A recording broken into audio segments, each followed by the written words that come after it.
Hello दोस्तों, नमस्कार। स्वागत है एक बार फिर से आप सभी का अपने प्रिय चैनल पर। दोस्तों आपको बता दें जो अभी की सबसे बड़ी खबर आ रही है, जहां पर 6 देशों में फैले खालिस्तानियों पर एक्शन का बना प्लान, 20 आतंकियों की लिस्ट तैयार। जी हां दोस्तों, सबसे बड़ी खबर आ रही है, भारत सरकार ने खालिस्तानियों पर उठाया बड़ा कदम। साथ ही साथ आपको बताएंगे जहां Khalistani group Sikh for justice का सरगना गुरपतवंत सिंह पन्नू ने दे डाली है भारत को धमकी, 15 अगस्त को भारतीय मिशनों का करेंगे घेराव। जी हाँ दोस्तों, साथ ही साथ आपको बताएंगे जहां उपराज्यपाल मनोज सिन्हा का उमर अब्दुल्ला और महबूबा मुफ्ती पर तगड़ा वाला निशाना दे दिया करारा जवाब। सारी जानकारियां आपको बताएंगे दोस्तों। बताएंगे कैसे भारत की तरक्की को देखकर रिश्ता बेहतर बनाना चाहते हैं पाकिस्तानी, कश्मीर तक भुलाने को है तैयार। सारी बड़ी जानकारियां बताएंगे, बने रहेगा वीडियो का अंत तक। और अभी खबरों में आगे बढ़ने से पहले हमेशा की तरह अपने भारत देश का, भारतीय सेना का, भारत के संप्रभुता और अखंडता का दिल से समर्थन करते हैं तो वीडियो को भी कर दीजिए लाइक, चैनल कर दीजिए सब्सक्राइब, बेल आइकन दबाइए, साथ ही कमेंट बॉक्स में लिख दीजिएगा जय हिंद। जी हाँ, तो बात करते हैं पहली और सबसे बड़ी खबर की, जहां पर 6 देशों में फैले खालिस्तानियों पर एक्शन का महाप्लान, 20 आतंकियों की लिस्ट तैयार। जी हाँ दोस्तों, विदेशों में भारतीय दूतावास पर जिस तरीके से खालिस्तानी आतंकी इस समय हमला करने में जुटे हुए हैं, ऐसे में भारतीय खुफिया एजेंसी और एनआईए ने इन खालिस्तानियों के खिलाफ कार्रवाई का पूरा मन बना लिया है। सूत्रों से मिली जानकारी के मुताबिक खुफिया एजेंसी और एनआईए ने विदेशों में रह रहे खालिस्तानी आकाओं की पूरी लिस्ट तैयार कर लिया। इस लिस्ट में सबसे ऊपर नाम सिख फॉर जस्टिस के भगोड़े आतंकी गुरपतवंत सिंह पन्नू का है। साथ ही साथ दूसरे खालिस्तानी संगठनों से जुड़े आतंकियों के भी नाम इस लिस्ट में दर्ज किए गए हैं। जी हाँ, इस लिस्ट का बनाने का मकसद ये है कि इन खालिस्तानी आतंकवादियों को चिन्हित करके उनके खिलाफ कड़ी कार्रवाई की जा सके। दोस्तों, खुफिया सूत्रों के मुताबिक एनआईए, आईबी और राज्यों की पुलिस के साथ साथ सुरक्षा एजेंसियों ने एक डोसियर तैयार किया है, जिसका मकसद ये है कि विदेशों में बैठे खालिस्तानियों पर चुन चुन कर कार्रवाई हो सके। हाल ही में यूके, यूएसए और कनाडा में के दूतावास में हुए हमले के मामले में एनआईए ने प्रो खालिस्तानी और खालिस्तानी आतंकियों की पूरी लिस्ट तैयार कर ली है। जी हाँ दोस्तों, और इन लिस्टों में एसएफजे यानी सिख फॉर जस्टिस, बीकेआई यानी Babbar Khalsa international, KLF, KTF, KZF, KCF, ISYF और डीकेआई के सदस्यों की लिस्ट तैयार की गई है। जी हाँ दोस्तों, बहरहाल अब भारत सरकार इन आतंकियों पर बहुत बड़ा एक्शन लेने वाली है। दोस्तों, सबसे पहले हमारे चैनल पर एक्सक्लूसिव खबर आपको बता रहे हैं। साथ ही साथ आपको बता दें, इतना ही नहीं, यूं ही ये आतंकी नहीं है दोस्तों। Khalistani group Sikh for justice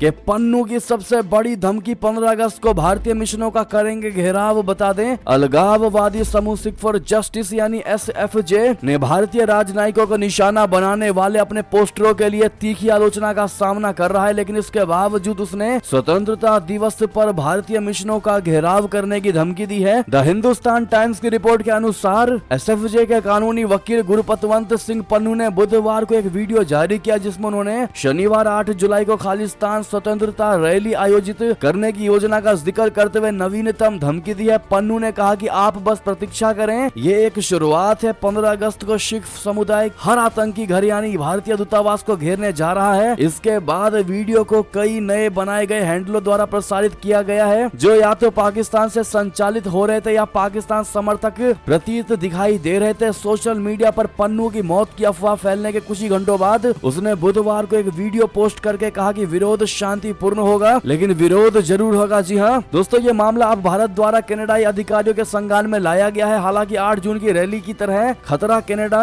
में भारत के उच्चायोग और 2 वाणिज्य दूतावास तक ही सीमित नहीं है, बल्कि संयुक्त राज्य अमेरिका, यूनाइटेड किंगडम, ऑस्ट्रेलिया और यूरोपीय देशों तक भी पहुंच चुका है। जी हाँ दोस्तों, बहरहाल अब देखते हैं भारत सरकार क्या कदम उठाती है और 15 अगस्त को कैसे ये लोग प्रदर्शन कर पाएंगे। दोस्तों, इनके प्रदर्शन को पूर्ण रूप से फेल करने के लिए भारत की डिफेंस सिस्टम लगी हुई है और विदेशों के राजनयिकों, विदेशों के सरकारों से बात चल रही है। चलते हैं दोस्तों अगली खबर की तरफ, जहां उपराज्यपाल मनोज सिन्हा का उमर अब्दुल्ला और महबूबा मुफ्ती पर तगड़ा निशाना। कहा कि वे दिन गए जब कुछ लोग सरकारी संपत्ति और धन के मालिकों के रूप में काम कर रहे थे। जी हाँ, जम्मू कश्मीर के उपराज्यपाल एलजी मनोज सिन्हा ने बेघरों को घर देने के हालिया फैसले का विरोध करने वाले क्षेत्रीय दलों पर जमकर निशाना साधा है। नीति पर सवाल उठाने वाले जम्मू कश्मीर की पूर्व मुख्यमंत्री महबूबा मुफ्ती और नेशनल कॉन्फ्रेंस के उपाध्यक्ष उमर अब्दुल्ला का नाम लिए बिना एलजी सिन्हा ने कहा कि वे दिन गए जब कुछ लोग सरकारी संपत्ति और धन के मालिकों के रूप में काम कर रहे थे। श्रीनगर के शेर कश्मीर अंतर्राष्ट्रीय सम्मेलन केंद्र में राष्ट्रीय जनजातीय महोत्सव को संबोधित करते हुए मनोज सिन्हा ने कहा कहा कि 2711 भूमिहीन परिवारों को जमीन और बेघर लोगों को घर देने की हालिया घोषणा ने कुछ लोगों को परेशान कर दिया और इस कदम का विरोध भी करना शुरू कर दिया है। हालांकि महबूबा मुफ्ती और उमर अब्दुल्ला ने सरकार का हवाला देते हुए कहा था कि 2 लाख से अधिक लाभार्थियों की संख्या बढ़ा चढ़ाकर बताई गई है और इसका मतलब अन्य राज्यों के लोगों को शामिल करना है। एलजी ने कहा, मैं उन्हें बताना चाहता हूं कि वे दिन गए जब वे खुद को सरकारी संपत्ति और धन का मालिक मानते थे। वे दिन गए जब वे ऐसे फैसले ले रहे थे जो उनके राजनीतिक हितों के अनुकूल थे। उन्होंने राज्य की जमीन हड़प ली और अपने लिए बड़े बड़े घर बनवा लिए और गरीबों को कष्ट सहने के लिए छोड़ दिया। वही लोग अब आम लोगों को गुमराह कर रहे हैं। जी हाँ दोस्तों, ऐसे में मनोज सिन्हा के जवाब का अगर आप भी समर्थन करते हैं दोस्तों, तो महबूबा मुफ्ती और उमर अब्दुल्ला जिस प्रकार से 370 के हटने के बाद से उसको फिर से बहाल करने का राग अलाप रहे दोस्तों, ऐसे में आप लोग का जवाब देना चाहेंगे कि भारतीय होने के नाते महबूबा मुफ्ती और अब्दुल्ला को। चलते एक और खबर की तरफ जहां, लेकिन उससे पहले आज जितना ज्यादा हो सके इस वीडियो को शेयर कर दीजिएगा व्हाट्सएप, फेसबुक, ट्विटर पर, ताकि हर कोई इनके साजिशों को समझ सके। चलते दोस्तों अगली खबर की तरफ, जहां भारत की तरक्की देख रिश्ता बेहतर बनाना चाहते हैं पाकिस्तानी, कश्मीर तक भुलाने को है तैयार। जी हां दोस्तों, भारतीय अंतरिक्ष अनुसंधान संगठन इसरो ने बहुप्रतीक्षित मिशन चंद्रयान 3 की लॉन्चिंग की तारीख का ऐलान कर दिया है। इसे 14 जुलाई को दोपहर 2:35 पर लॉन्च किया जाएगा। इस बात को देख पाकिस्तानी लोग भी भारत की सराहना कर रहे हैं। इसके साथ ही पाकिस्तानियों का मानना है कि भारत बहुत तेजी के साथ तरक्की कर रहा है। ऐसे में पाकिस्तान को भी सब कुछ भुलाकर भारत के साथ अपने रिश्ते बेहतर करने चाहिए। जी हाँ, दरअसल रियल एंटरटेनमेंट टीवी नामक यूट्यूब चैनल का एक वीडियो वायरल हो रहा है जिसमें एक पाकिस्तानी शख्स यहाँ तक कहता दिखाई दे रहा है कि कश्मीर भी भारत को ही सौंप दिया जाए, लेकिन पाकिस्तान के रिश्ते भारत के साथ सुधर जाएं, जिससे भारत के साथ पाकिस्तान के हालात भी सुधर जाएं। वायरल वीडियो में शख्स कहता है कि बचपन से ही हमारे मन में भारत के प्रति नफरत भरी गई है। हुक्मरान नहीं चाहते हैं कि पाकिस्तान की आवाम जागरूक और समझदार हो। वीडियो में दूसरा पाकिस्तानी शख्स कहता है कि हम हमेशा दूसरों पर निर्भर रहते हैं, मेड इन पाकिस्तान कहीं भी नहीं दिखता है, लेकिन भारत अपनी चीजें खुद बना रहा है। पाकिस्तानी युवक खुद मान रहा है कि भारत आज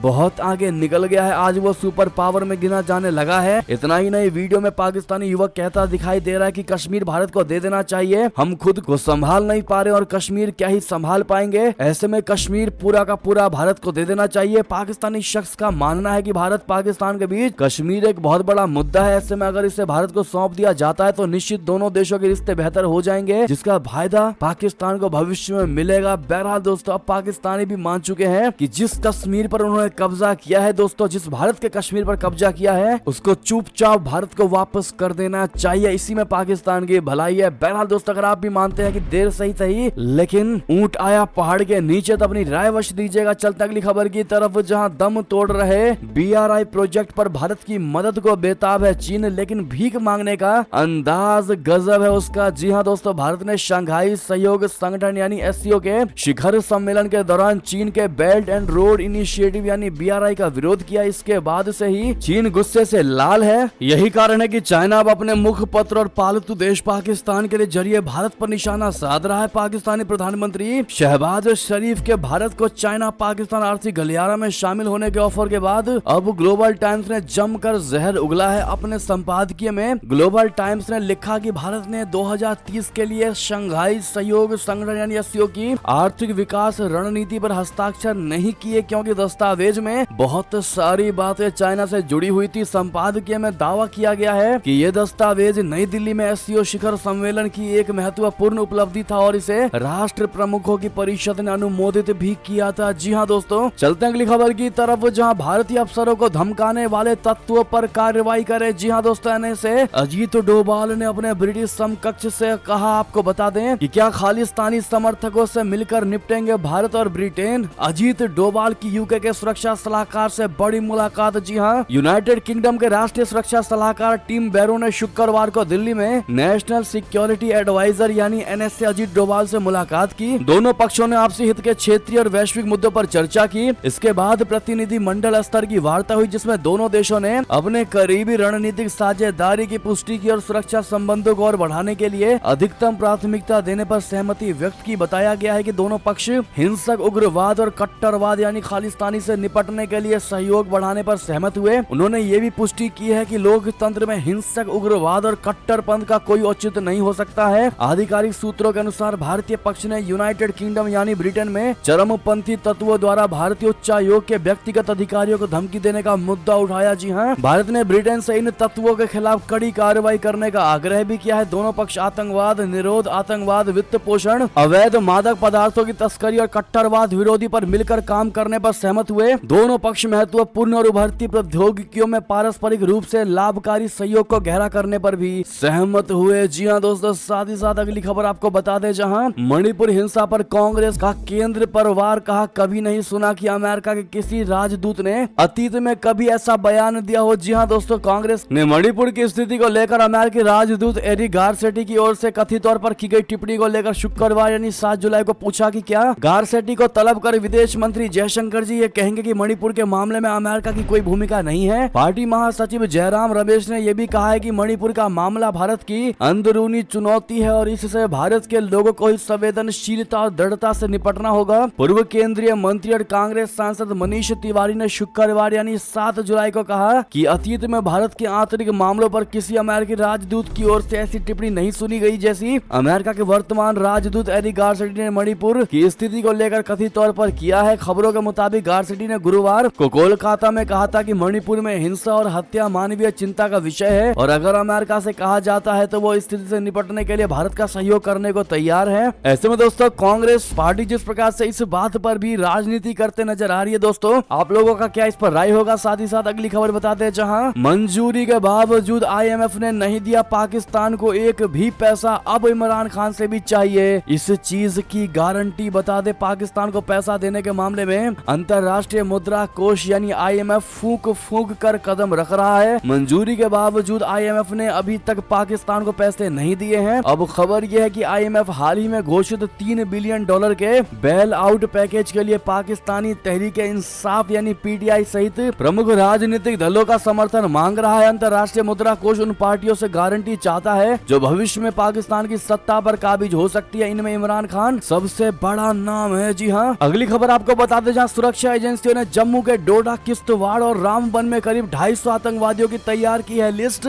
जब्त होगी इनकी संपत्ति। जी हाँ दोस्तों, कश्मीर घाटी के बाद जम्मू में आतंक पर अंतिम प्रहार करने के लिए सुरक्षा एजेंसियों ने डोडा, किश्तवाड़ और रामबन जिलों में करीब 250 से ज्यादा आतंकवादियों की फहरिस्त तैयार किया है, जिन पर जल्द ही सर्जिकल स्ट्राइक किया जाएगा। सुरक्षा एजेंसियों की माने तो पाकिस्तान और पाकिस्तान अधिकृत कश्मीर में बैठे आतंकी लगातार भारत के खिलाफ साजिश रच रहे हैं और अब सुरक्षा एजेंसियां इन आतंकियों की संपत्तियां जब्त करने की कवायद में जुट गई है। कभी आतंकवाद के लिए बदनाम रहे जम्मू संभाग के रामबन, डोडा और किश्तवाड़ के जिलों में इन दिनों शांति है और यही शांति पाकिस्तान को हजम नहीं हो रही। पाकिस्तान लगातार इस कोशिश में रहा है कि जम्मू के इन तीनों जिलों में अशांति फैलाई जाए और यहाँ के युवाओं की वर्गला कर उनको आतंक की भट्टी में झोंका जाए, लेकिन सुरक्षा बलों को पाकिस्तान की साजिश की भनक लग गई और सुरक्षा बलों ने इन तीनों जिलों में करीब 250 आतंकियों की फहरिस्त तैयार किया है, जो पाकिस्तान या पाकिस्तानी अधिकृत कश्मीर यानी POK में बैठकर भारत के खिलाफ साजिश रच रहे हैं। सुरक्षा बल की माने तो पाकिस्तान में बैठे इन आतंकियों की सूची के साथ ही इनकी संपत्तियों की भी पूरी डिटेल सुरक्षा एजेंसियों के पास है और अब जल्द ही इन सारी संपत्तियों को जब्त करने की प्रक्रिया शुरू की जाएगी। जी हाँ दोस्तों, सुरक्षा एजेंसियों की माने तो पाकिस्तान और POK में बैठे ये 250 आतंकी वहाँ सक्रिय आतंकी संगठनों और पाकिस्तान की खुफिया एजेंसी ISI के इशारे पर डोडा, किश्तवाड़ और रामबन में न केवल अपने रिश्तेदारों को बल्कि यहाँ के भोले भाले नौजवानों को भी फोन करके उन्हें आतंक की राह चुनने के लिए उकसा रहे हैं। बहरहाल दोस्तों, अगर आप भी अपने भारतीय सेना और भारत के सुरक्षा एजेंसियों द्वारा उठाए गए इस कदम का दिल से समर्थन करते हैं तो मोदी है तो मुमकिन है कहना बिल्कुल मत भूलिएगा। अगली खबर की बात करें, जहां अफ्रीका में जयशंकर जी ने साधा चीन पर निशाना। आखिर क्या बोले विदेश मंत्री, बता दें। चीन पर परोक्ष रूप से हमला बोलते हुए विदेश मंत्री जयशंकर जी ने कहा कि भारत दोहन करने वाली अर्थव्यवस्था नहीं है और ये संसाधन समृद्ध अफ्रीका महाद्वीप में संकीर्ण आर्थिक गतिविधियां नहीं कर रहा है। जानजीबार की यात्रा के बाद बृहस्पतिवार को यहाँ पहुँचे जयशंकर जी ने तंजानिया के दार अस सलाम शहर में भारतीय समुदाय को संबोधित करते हुए टिप्पणी की है। जी हाँ, विदेश मंत्री ने ट्वीट किया कि दास अस्सलाम में भारतीय समुदाय के सदस्यों के साथ जीवंत संवाद हुआ। मिशन IT की महत्ता पर जोर दिया। मजबूत भारत अफ्रीका संबंध, विशेषकर पूर्वी अफ्रीका के साथ हमारे प्रगाढ़ संबंधों पर प्रकाश डाला। भारत और तंजानिया के रिश्ते पारस्परिक हितों पर आधारित हैं। दोस्तों, अफ्रीका में चीनी मौजूदगी का हवाला देते हुए उन्होंने कहा कि हम यहाँ दोहन करने वाली अर्थव्यवस्था के रूप में मौजूद नहीं है। हम यहाँ उस तरह से नहीं है जिस तरह बहुत से अन्य देश बहुत ही संकीर्ण आर्थिक उद्देश्यों के लिए यहाँ है। हमारे लिए ये एक व्यापक और गहरी साझेदारी है। जी हाँ दोस्तों, चाइना को करारा जवाब दिया है जयशंकर जी ने तंजानिया की शहजमी पर। जी हाँ, साथ ही साथ अगली खबर आपको बता दें, जहाँ पर वैगनर विद्रोह के बीच मॉस्को से भाग गए थे राष्ट्रपति पुतिन। रिपोर्ट में किया गया बहुत बड़ा दावा। जी हाँ, वैगनर समूह के प्रमुख येवगेनी प्रिगोजिन द्वारा किए गए विद्रोह के दौरान रूसी राष्ट्रपति व्लादिमीर पुतिन मॉस्को से भाग गए थे। एक रिपोर्ट में ये दावा किया गया है। न्यूज वीक की रिपोर्ट में मिखाइल खोदोरकोवस्की के हवाले से बताया गया है कि आत्मनिर्वासन में रहने वाले पूर्व रूसी तेल कार्यकारी मिखाइल खोदोरकोवस्की ने खुलासा किया कि उन्होंने 24 जून को विद्रोह के दौरान पुतिन की गतिविधियों पर बारीकी से नजर रखी थी। खोदोरकोवस्की के अनुसार पुतिन एक विमान में सवार हुए और संभवतः अपने वल्दाई निवास में शरण लेने के लिए मॉस्को से चले गए। बता दें कि खोदोरकोवस्की राजनीति से प्रेरित आरोपों को लेकर एक दशक तक जेल रह चुके हैं। जेल जाने से पहले उन्होंने ऊर्जा कंपनी यूकोस का नेतृत्व भी किया था। जी हाँ दोस्तों, अगर ऐसा वाकई में है तो क्या ये सही होगा दोस्तों या गलत, बताइएगा जरूर। अगली खबर की बात करें, जहां यूक्रेन को क्लस्टर बम देगा अमेरिका, फ्रांस, ब्रिटेन समेत 108 देशों में बैन हो चुका है दोस्तों। ये पाकिस्तान ने भारत पर लगाया था इनके इस्तेमाल का आरोप। बता दें, रशिया से जंग के बीच अमेरिका ने यूक्रेन को क्लस्टर बम देने का फैसला किया है। न्यूज एजेंसी राइटर्स के मुताबिक इसकी घोषणा शुक्रवार देर रात तक कर दी जाएगी। 3 अमेरिकी अधिकारियों ने बताया है कि यूक्रेन को दिए जाने वाले वेपन पैकेज में क्लस्टर हथियार होंगे जिन्हें होवित्जर तोप से दागा जाएगा। न्यूयॉर्क टाइम्स के मुताबिक पिछले हफ्ते राष्ट्रपति बाइडेन ने राष्ट्रीय सुरक्षा अधिकारियों से मुलाकात की थी। इस दौरान विदेश मंत्री एंटनी ब्लिंकन ने यूक्रेन को क्लस्टर हथियार देने का सुझाव दिया था। ये फैसला तब लिया जा रहा है जब 2008 में 108 देश क्लस्टर बम पर बैन लगाने के लिए यूनाइटेड नेशन कन्वेंशन को साइन कर चुके हैं। इनमें फ्रांस और ब्रिटेन जैसे अमेरिका के सहयोगी देश भी शामिल है। जी हाँ दोस्तों, ह्यूमन राइट्स वॉच यानी HRW की रिपोर्ट के मुताबिक रशिया और यूक्रेन दोनों ही जंग में क्लस्टर बमों का इस्तेमाल कर रहे हैं। 2022 में यूक्रेन ने रशिया के कब्जे वाले इलाके में क्लस्टर बम दागे थे। अगली खबर की बात करें, जहां भारतीय उच्चायोग ने श्रीलंका में कहा, भारत नेपाल श्रीलंका को जोड़ती है भगवान बुद्ध, राम और शिव की त्रिमूर्ति। जी हाँ दोस्तों, भारतीय उच्चायुक्त गोपाल बागले ने भगवान बुद्ध, भगवान राम जी और भगवान शिव जी को भारत, नेपाल और श्रीलंका को सांस्कृतिक रूप से जोड़ने वाली त्रिमूर्ति बताया है। उन्होंने सभी पर्यटन हितधारकों से क्षेत्र में लोगों के बीच संबंधों को बढ़ावा देने के लिए और ज्यादा प्रयास करने का भी आह्वान किया। यहाँ भारतीय यात्रा कांग्रेस के दूसरे दिन अपने संबोधन में उन्होंने ये भी कहा कि भारत श्रीलंका संबंधों में सहजता कुछ ऐसी चीज है जो अंतर्राष्ट्रीय संबंधों में दुर्लभ है। अगली खबर आपको बता दें, जहाँ पर इजराइल ने अमेरिकी F-35 को अपग्रेड कर बनाया महाशक्तिशाली। अब ईरान और हमास की खैर नहीं। जी हाँ, इजराइल ने अमेरिका से खरीदे गए F-35 लड़ाकू विमान को अपग्रेडेड कर उसे इलेक्ट्रॉनिक वॉरफेयर जेट बना लिया है। इजराइल ने इस विमान को F-35I आदिर का नाम दिया है। ये विमान कई तरह से अत्याधुनिक जैमिंग पॉड, एक अत्याधुनिक इलेक्ट्रॉनिक